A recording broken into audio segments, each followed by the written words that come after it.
हम सीधा वचन में जाएंगे। एक बार फिर आप सभी को प्रभु यीशु मसीह के जीवित पवित्र और सामर्थी नाम में जय मसीह की। धन्यवाद करते हैं प्रभु का कि उसने हमें एक और ये मौका दिया, आज का दिन हमारी आयु में जोड़ा, और विशेष ये सांझ का समय जबकि हम यहाँ पे एक मन होके प्रभु की उपस्थिति में उसके चरणों में बैठे हैं। ये हमारे ज़िंदगी का सबसे उत्तम समय है। विशेष आज का दिन जो हमने जिया उसका सबसे उत्तम समय है, क्योंकि प्रतिदिन का जीवन हमारा प्रभु हमें देता है और प्रतिदिन की रोटी भी देता है। रोटी का मतलब ये नहीं है कि जो गेहूं से रोटी बनती है। प्रतिदिन की रोटी मतलब वो जो कुछ ज़रूरत हमारी आज की है वो अपने स्वर्गीय भंडार से हमें मुहैया कराता है। वो अपने स्वर्ग के झरोकों को खोलता है ताकि उसका जन जो है वो उन आशीषों को पाए जो उसके लिए आज ठहराई गई हैं। लेकिन कई बार हम उन आशीषों को चूक जाते हैं, हम उससे वंचित रह जाते हैं। उसका कारण हमारा परमेश्वर नहीं है, उसका कारण हम खुद हैं। हमने अभी गीत गाया, भाई निर्मल ने भी कहा कि डैनियल दिन में 3 बार प्रार्थना किया करता था। आज हम डैनियल की पुस्तक से ही सीखेंगे कि जब वो सिंह की मान में डाला गया, जब वहां से वो निकाला गया, तो उस पे कोई भी हानि का चिन्ह क्यों नहीं था। हम वचन में पढ़ते हैं डैनियल नबी की पुस्तक, उसका 6 अध्याय, उसकी 23 आयत। तब राजा ने बहुत आनंदित होकर दानियल को गड्ढे में से निकालने की आज्ञा दी। अतः दानियल गड्ढे में से निकाला गया और उस पर हानि का कोई चिन्ह न पाया गया, क्योंकि वह अपने परमेश्वर पर विश्वास रखता था। आइए प्रार्थना करें। धन्यवाद पिता परमेश्वर, धन्यवाद करते हैं पिता परमेश्वर तेरे वचन के पढ़े और सुने जाने के लिए, जो जीवित है, जो पवित्र है, जो सामर्थी है, जो निश्चय अपना कार्य करता है। प्रभु आज ये वचन पिता परमेश्वर हमारे जीवनों में कार्य करने पाए, हमें कन्विक्ट करे, कायल करे, और पिता परमेश्वर हमें उन बातों में आगे बढ़ाए जो तेरी महिमा की हैं, तेरी स्तुति की हैं, और जो पिता परमेश्वर हमारे छुटकारे की हैं। प्रभु धन्यवाद करते हैं पिता परमेश्वर आए हुए प्रत्येक जन के लिए। प्रभु हृदयों की भूमि को तैयार करके वचन का बीज जब पड़े तो वो नाश ना हो बल्कि बहुतायत से फल लाए। प्रभु विशेष धन्यवाद करता हूँ प्रभु, एक बार फिर तूने मुझे विश्वास योग्य जाना है और अपनी सामर्थ्य दे के यहाँ खड़ा किया है। प्रभु वो सामर्थ्य व्यर्थ ना जाने पाए पिता परमेश्वर, वो मेरे लिए और यहाँ बैठे प्रत्येक के लिए कार्य करने पाए। प्रभु धन्यवाद के साथ आदर महिमा तुझे देते हुए प्रभु यीशु के नाम से मांगते हैं, आमीन आमीन। अभी हमने 6 अध्याय डैनियल का 6 उसके 23 में पढ़ा कि जब डैनियल को उस गड्ढे में से निकाला गया तो उस पर कोई भी हानि का चिन्ह नजर नहीं आया। आज हर एक मनुष्य, सिर्फ मसीही जन नहीं या सिर्फ गैर मसीही जन नहीं, हर एक मनुष्य एक ऐसे गड्ढे में है जहां वो भूखे सिंह हैं, जहां वो भूखे शेर हैं, जो मनुष्य को नीचे गिरने से पहले ही उसे चट कर जाते हैं, उसकी हड्डी तक को चबा जाते हैं। जैसा वचन में लिखा है, डैनियल के ऊपर कोई हानि का चिन्ह नहीं पाया गया, लेकिन जो उसके विरोधी थे जब उनको उस गड्ढे में डाला गया तो उनको तल तक भी ना पहुंचे और उन्हें सिंहों ने हड्डी समेत उनको चबा डाला। किसी भी रीति से हमारे जीवन में वो गड्ढा हो सकता है जहां वो भूखे सिंह बैठे हैं, चाहे घर का कलेश हो, चाहे बीमारी हो, चाहे घटी हो, कमी हो, कर्ज हो, प्रत्येक के जीवन में जो है वो गड्ढा है और वो भूखे सिंह वहां पर बैठे हैं। लेकिन डैनियल को जब उस गड्ढे में डाला गया तो वो वहां से जब बाहर निकाला गया तो उसके ऊपर कोई भी हानि का चिन्ह नहीं था। आज अगर मैं और आप ये चाहते हैं कि हम उस गड्ढे से जब बाहर निकले तो हमारे ऊपर भी कोई हानि का चिन्ह ना हो, तो हमें डैनियल की पुस्तक से 4 बातें सीखनी बहुत आवश्यक है कि डैनियल वहां से बिना हानि के कैसे निकल पाया। हालेलुया। पहली बात हमने जो गीत में भी गाया और भाई निर्मल ने भी बताया, वो दिन में 3 बार प्रार्थना किया करता था। जैसा दानियल उसके 10वीं आयत में लिखा है, जब दानियल को मालूम हुआ कि उस पत्र पर हस्ताक्षर किया गया है, तब वह अपने घर में गया, जिसकी उपरोठी कोठरी की खिड़कियां यरूशलेम की ओर खुली रहती थी, और अपनी रीति के अनुसार जैसा वह दिन में 3 बार अपने परमेश्वर के सामने घुटने टेककर प्रार्थना और धन्यवाद करता था, वैसा ही तब भी करता रहा। आमीन। प्रार्थना जो हमें वचन बार बार बताता है, बार बार सिखाता है, और हमारे दास सेवक बार बार हमें बताते हैं कि हमें प्रार्थना में लौलीन रहना है।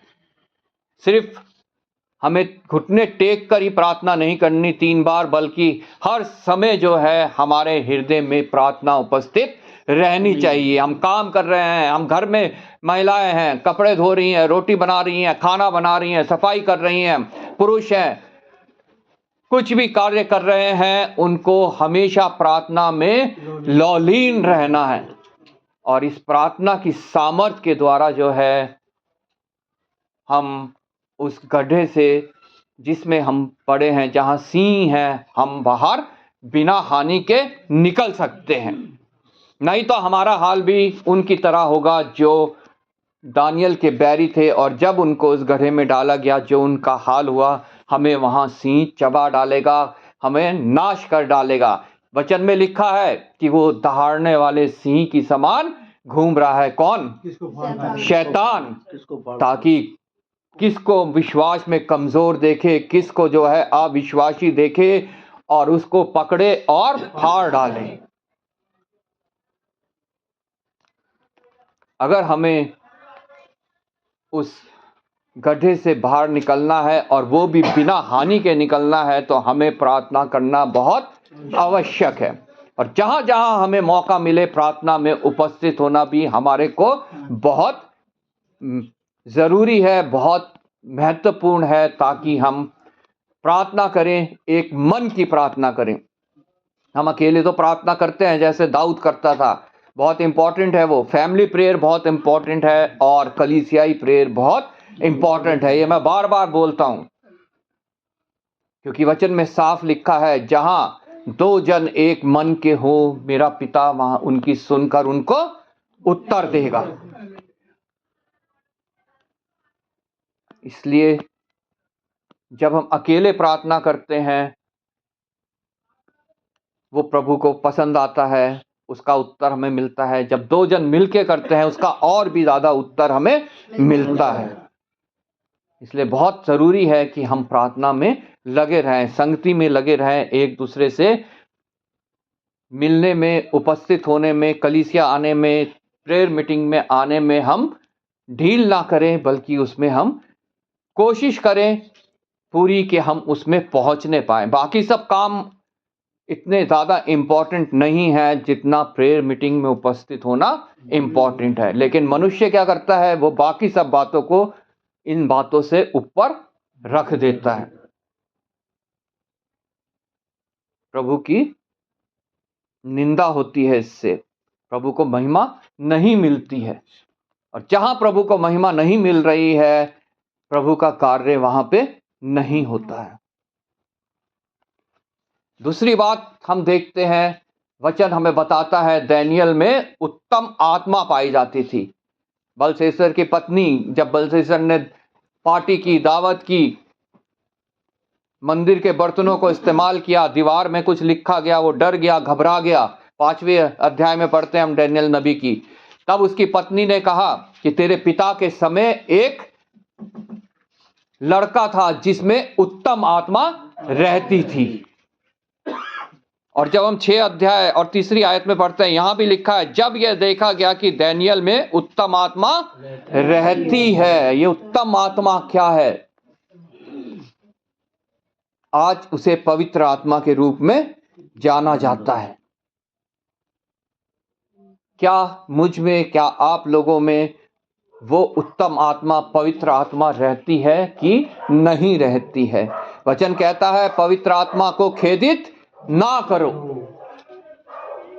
पवित्र आत्मा कह रही है कि चर्च जाओ, लेकिन हम उसे खेदित करते हैं। हम घर में ही बैठे रह जाते हैं, हम कपड़े धोने लग जाते हैं, हम सफाई करने लग जाते हैं, हम रिश्तेदारों की पहनाई करने लग जाते हैं।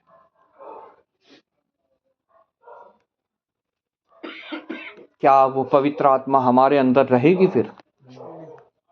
दानियेल के अंदर पवित्र आत्मा रहती थी, क्योंकि वो प्रथम स्थान परमेश्वर को देता था, उसके कार्य को देता था, प्रार्थना करने को देता था।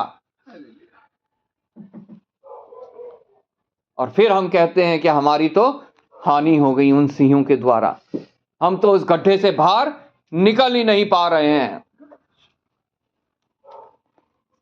दानियेल के अंदर वो उत्तम आत्मा रहती थी, वो हमारे अंदर रहनी भी बहुत आवश्यक है।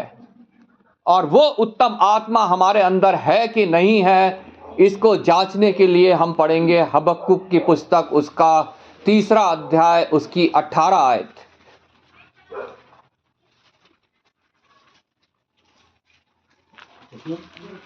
3:18। तो भी मैं यहोवा के कारण आनंदित और मगन रहूंगा और अपने उद्धारकर्ता परमेश्वर के द्वारा अति प्रसन्न रहूंगा। आमीन। 1090, पेज नंबर 1090। तो भी मैं, ऊपर लिखा है पेड़ में फल ना लगे, ऊपर से पढ़ दीजिए, 17 से पढ़ दीजिए, 17-18। क्योंकि चाहे अंजीर के वृक्षों में फूल ना लगे और ना दाखलताओं में फल लगे, जलपाई के वृक्ष से केवल धोखा पाया जाए और खेतों में अन्न ना उगे, भेड़शालाओं में भेड़ बकरियां ना रहे और ना थानों में गाय बैल हो, तो भी मैं यहोवा के कारण आनंदित और मगन रहूंगा और अपना उद्धारकर्ता परमेश्वर के द्वारा अति प्रसन्न रहूंगा। आमीन। चाहे हमें कोई परमेश्वर की ओर से आशीष नजर ना आ रही हो, चाहे हम उस गड्ढे में पड़े हों जहां सिंह हमें फाड़ डालने के लिए तैयार हों, चाहे हमारे पास कुछ भी ना हो, अगर हमारे अंदर वो उत्तम आत्मा है, तो भी मैं, आगे जो 18 आयत में हमने पढ़ा, यहोवा के कारण आनंदित रहूंगा। वो आनंद किस लिए? वो आनंद इसलिए नहीं कि यहोवा ने मेरे को कुछ दिया है, मेरे को कुछ भौतिक आशीष दी है, संसारिक आशीष दी है, चंगाई दी है, कलेश दूर किया है, मेरा कर्ज दूर किया है। वो आनंद इसलिए नहीं, वो आनंद इसलिए कि मेरा यहोवा सर्वव्यापी है, मेरा यहोवा सर्वशक्तिमान है, मेरा यहोवा सब कुछ कर सकता है मेरे लिए। Hallelujah, hallelujah. इसलिए मैं यहोवा के कारण सदा आनंदित रहूंगा और मगन रहूंगा, उसकी प्रशंसा हमेशा करता रहूंगा। उस गड्ढे में पड़े हुए भी दाऊद उन सिंहों के सामने अपने परमेश्वर की प्रशंसा कर रहा था। हालेलुया।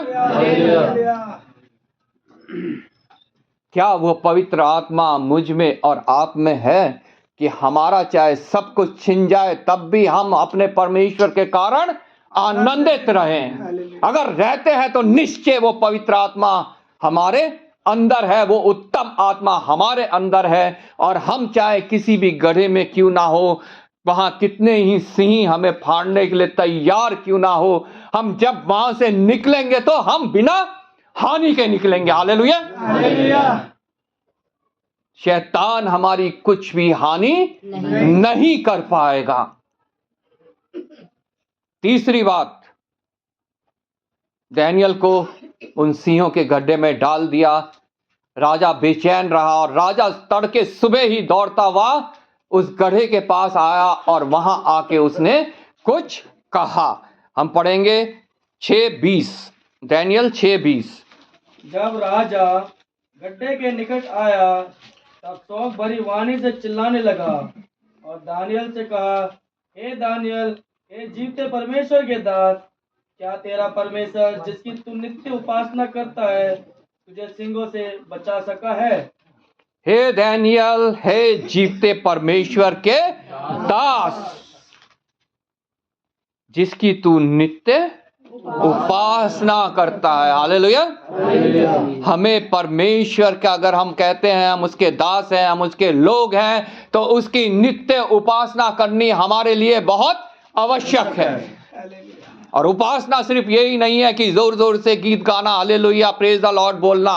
उसकी उपासना में उसका कार्य भी सम्मिलित है। उसका कार्य जो उसने हमें ग्रेट कमीशन दी है कि जाओ और सारे जगत के लोगों को मेरा वचन सुनाओ, सुसमाचार सुनाओ, और जिसे माने उसे पिता, पुत्र और पवित्र आत्मा के नाम से बपतिस्मा दो। हालेलुया। क्या हम किसी को ये वचन सुना रहे हैं? जो प्रभु ने हमें आज्ञा दी है कि हमें इस वचन को दूसरों तक पहुंचाना है। ये कार्य स्वर्गदूत भी करना चाहते थे, लेकिन उनको ये नहीं सौंपा गया। ये मुझे, ये आपको सौंपा गया, जितने कहते हैं कि हम उसके सेवक हैं, हम उसके दास हैं। हालेलुया। और अगर हम उसके दास हैं तो निश्चय हम उसकी नित्य उपासना करते रहेंगे। और जब हम ऐसा करेंगे तो हम उस गड्ढे से, जहां सिंह है, बिना हानि के बाहर निकल पाएंगे। हालेलुया। हमें अपने आप को जांचना है। हम कहते तो हैं कि हम प्रार्थना कर रहे हैं, लेकिन हमें उन बातों से छुटकारा नहीं मिल रहा है। वो क्यों नहीं मिल रहा है? अगर डैनियल भी अगर हमारे जैसा होता तो उसे भी वहां सिंह जो है वो चबा डालते।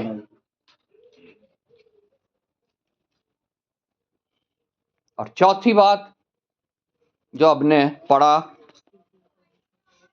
23 में, अपने परमेश्वर पर विश्वास रखता था। विश्वास शैतान भी रखता है, शैतान भी करता है कि परमेश्वर है, थरथराता है, कांपता है। वो वाला विश्वास नहीं। यहां विश्वास हो रही है आज्ञाकारी विश्वास, वो विश्वास जो परमेश्वर की आज्ञा को मानता हो। Obedience and faith. अगर फेथ के साथ ओबीडियंस नहीं है तो वो फेथ किसी काम का नहीं है।